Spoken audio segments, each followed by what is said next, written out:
पाकिस्तान 'ਚ पंजाबी कॉन्फ्रेंसां दे सब तो वड्डे नैटवर्क पंजाबी नैशनलिस्ट फोरम वालों जी आयां नूं। पंजाबी नैशनलिस्ट फोरम PNF ਦੀ ਲੀਡਰਸ਼ਿਪ ਨੂੰ ਕਿੱਦਾਂ ਦੇ ਪੰਜਾਬੀ ਲੱਭਣੇ ਨੇ।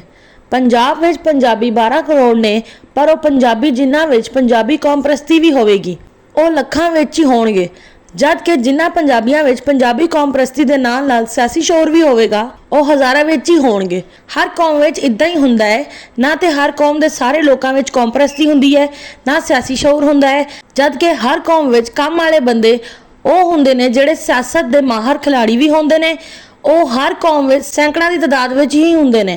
समाजी इज्जत, मुआशी खुशहाली, इंतजामी बालादस्ती, इकतसादी तरक्की इन्हां कौमां दियां हुंदियां है जिन्हां कौमां नूं हुकूमत लैनी आउंदी है, पर हुकूमत लैण लई सियासत दा माहर खिलाड़ी होना जरूरी है।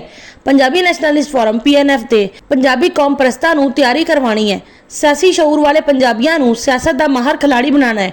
पंजाबी नैशनलिस्ट फोरम PNF दी लीडरशिप ने सियासत दा माहर खिलाड़ी बन के इंशाअल्लाह हुकूमत भी संभालनी है तो पंजाबी कौम नूं समाजी इज्जत भी दिवानी है, मुआशी खुशहाली भी दिवानी है, इंतजामी बालादस्ती भी दिवानी है, इकतसादी तरक्की भी दिवानी है।